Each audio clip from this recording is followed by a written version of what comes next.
За окном льет дождь. Кто-то вынужден бежать на работу, потому что, прогул будет, денег не заплатят.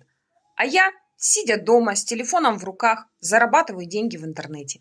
И нисколько не жалею, что я ушла с наемной работы и зарабатываю только здесь. Потому что здесь можно заработать в разы больше, чем в найме. Причем видеть, как растут твои дети, ни от кого не зависеть, вставать не по будильнику и зарабатывать в разы больше. Доступно абсолютно каждому. От студента до пенсионера. Если у тебя маленькая пенсия или зарплата, или денег вечно не хватает, тебе точно к нам, в нашу международную интернет-компанию. Ставь плюс в комментариях или переходи по ссылке в шапке профиля в мой телеграм, расскажу подробности.